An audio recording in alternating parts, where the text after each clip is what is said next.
Halo, saya Denny dari Fakultas Ilmu Komputer Universitas Indonesia. Dalam video ini saya akan membahas tentang queue, khususnya implementasi queue menggunakan array dan linked list. Nah, yang dibahas di sini adalah operasi-operasi dasar, contoh kegunaan, dan implementasinya. Nah, tujuan pembelajarannya adalah memahami cara kerja dan kegunaan queue, dapat mengimplementasikan queue menggunakan linked list atau menggunakan array. Nah, queue bisa dipandang seperti ini, bahwa benda-benda yang baru masuk melalui sisi sebelah sini, kalau keluar dari ujung yang satunya lagi. Nah, ini juga sering disebut sebagai antrian. Nah, contohnya misalnya antrian di bank, antrian di bioskop. Nah, ini menggunakan konsep seperti ini. Nah, jadi setiap akses dibatasi ke elemen yang paling terdahulu disisipkan. Jadi, siapa yang keluar dari antrian ini adalah elemen yang paling dulu disisipkan di dalam queue ini.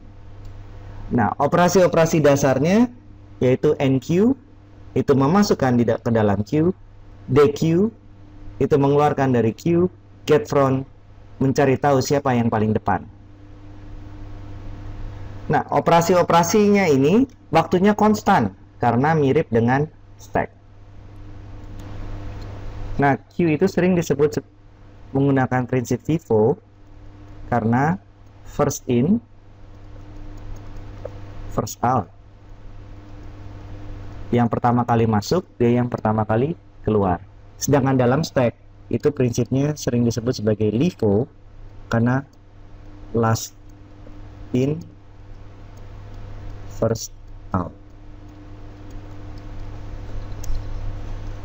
Karena yang terakhir masuk, dia yang pertama keluar. Terutama kalau kita dalam tumpukan. Nah, contohnya adalah antrian printer, antrian tiket bioskop, antrian dalam paket jaringan, itu semua menggunakan queue. Nah, aplikasi-aplikasinya berguna untuk menyimpan pekerjaan yang tertunda.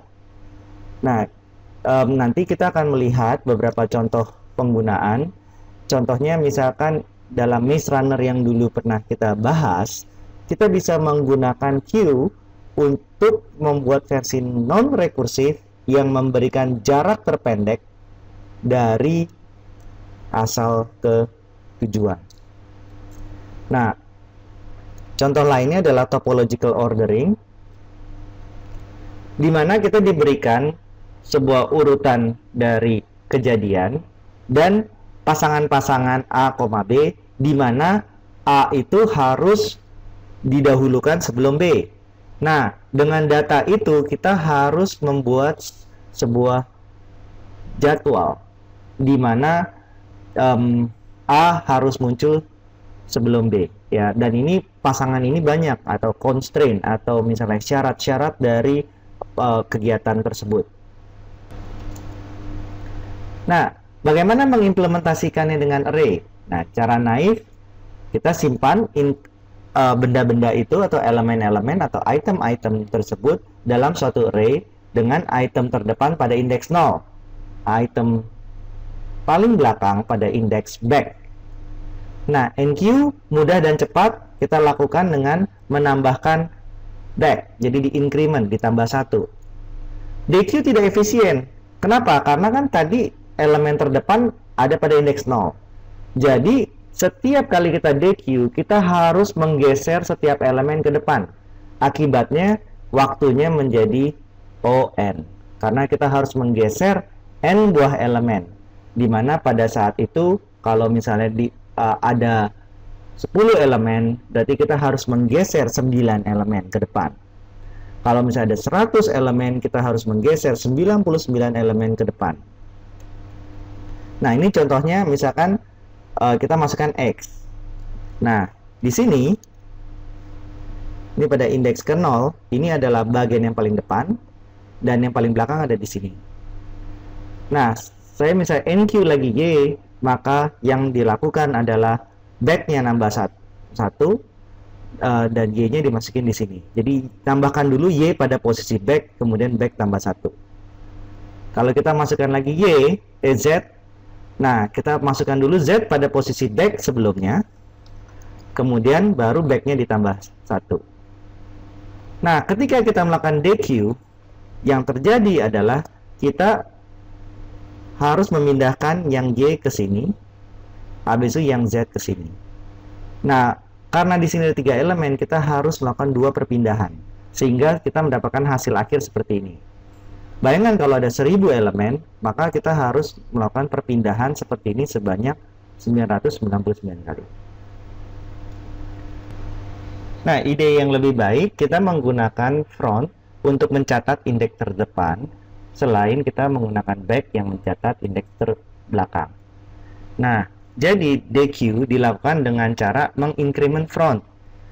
Nah, misalkan seperti ini, ketika kita DQ, front tadinya menunjuk ke indeks ini, yaitu indeks 2. Nah, ketika kita melakukan DQ, frontnya kita tinggal plus, jadi sekarang frontnya adalah 3. Nah, dengan demikian waktu DQ tetap konstan karena tidak tergantung dari berapa banyak elemen di dalam queue. Nah, tentunya ini berbeda dengan implementasi sebelumnya, di mana DQ itu ordernya ON. Nah, jadi misalkan kita NQ X, Y, Z, maka frontnya masih di 0, backnya ada di indeks ke 3. Kemudian ketika kita DQ, frontnya maju menjadi indeks 1. Kita DQ lagi, frontnya maju lagi menjadi indeks 2. Nah, ada beberapa kasus yang perlu ditangani. Misalkan backnya itu sudah menunjuk ke slot terakhir. Misalkan contohnya seperti ini. Back sudah menunjuk di sini. Jika kita melakukan NQ, apa yang terjadi? Back ini kalau kita tambahkan, dia langsung keluar dari slot yang ada. Apakah queue ini penuh? Nah, apakah perlu dilakukan array doubling? Ya, jadi ini queue-nya ini tadinya besarnya 4, kita double jadi 8.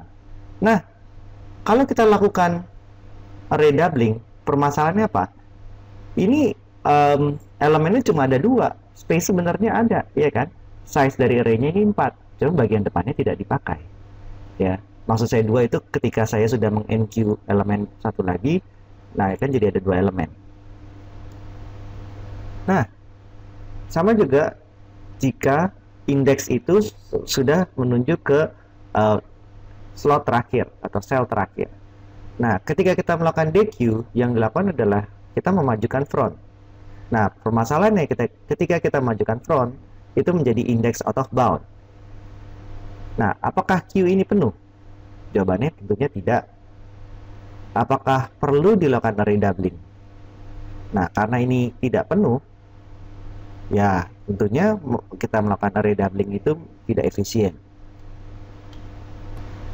Nah, karena itu kita bisa menggunakan implementasi array circular. Maksudnya apa? Kita menggunakan wrap around. Jadi kita menggunakan kembali sel-sel di awal array yang sudah kosong akibat DQ. Jadi setelah increment, jika front atau back keluar dari array, maka ia akan diset kembali ke 0. Jadi dia akan mutar kembali. Karena itu namanya wrap around. Wrap itu kita mutar kembali ke depan. Nah, jadi misalkan dalam kasus seperti ini, backnya sudah menunjuk ke sel terakhir, ketika kita NQ dapat S, backnya kembali di depan. Nah, ketika kita NQ lagi, backnya ini maju, kita NQ lagi, kita DQ, frontnya yang maju. Kemudian kita DQ lagi, frontnya maju, kita DQ lagi, frontnya maju. Ketika kita DQ lagi, frontnya muter kembali ke depan. Nah, latihan. Coba implementasi circular queue menggunakan array.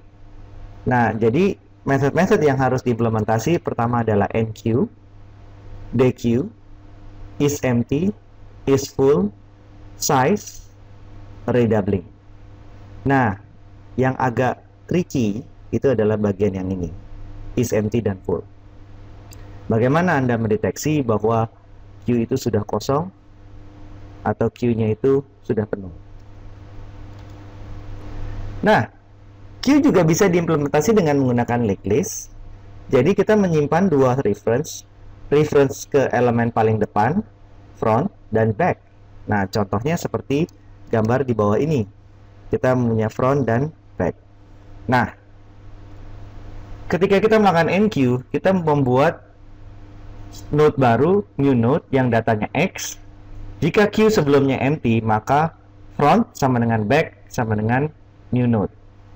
Kalau queue-nya tidak empty, kita tambahkan node di akhir dan update back. Jadi kita append di belakang. Nah, jadi kalau misalnya ada node baru, misalkan kita masukkan node isinya misalkan E, kita buat node baru di sini, kita tambahkan di belakang, D-nya ini jadi menunjuk ke sini, dan ini jadi null, dan back-nya sekarang menunjuk ke elemen terakhir. Nah, jadi kalau kita masuk ada di belakang, kalau keluar dari depan. Nah, pertanyaannya, bisa nggak kita balik? Kalau menambahkan selalu di depan, ketika kita membuang atau kita melakukan DQ, kita buang dari belakang. Nah, dipikirkan. Nah, ternyata itu tidak mudah kalau kita menambah di depan dan menghapus di belakang. Problemnya apa? Nah, kalau menambah di depan pada linked list itu mudah. Ya, kita tinggal buat aja node baru, terus kita point di situ. Nah, menghapus node di depan itu gampang, karena tinggal apa yang kita lakukan? Tinggal front sama dengan front next, ya. Jadi menunjuk ke sini. Nah, ini udah dihapus. Tapi menghapus belakang itu sulit. Kenapa? Karena kita harus punya link ke sini, ya. Dan kemudian kita ganti next-nya menjadi null. Itu yang sulit karena di sini kita menggunakan singly linked list.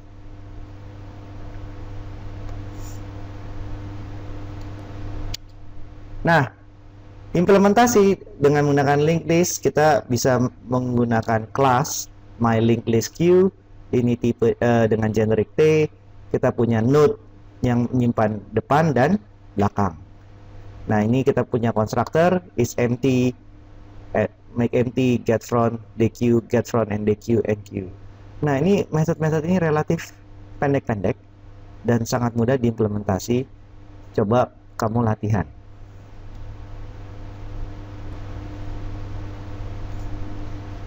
Jadi apa inti pembelajaran dari video ini? Satu, kedua versi baik array maupun linked list berjalan dengan order konstan. Linked list memiliki overhead akibat diperlukannya reference next pada setiap node. Khusus untuk queue, implementasi array lebih sulit dilakukan karena kita harus menggunakan circular. Memperbesar kapasitas dalam implementasi array atau array doubling membutuhkan space sekurang-kurangnya 3 kali jumlah item data.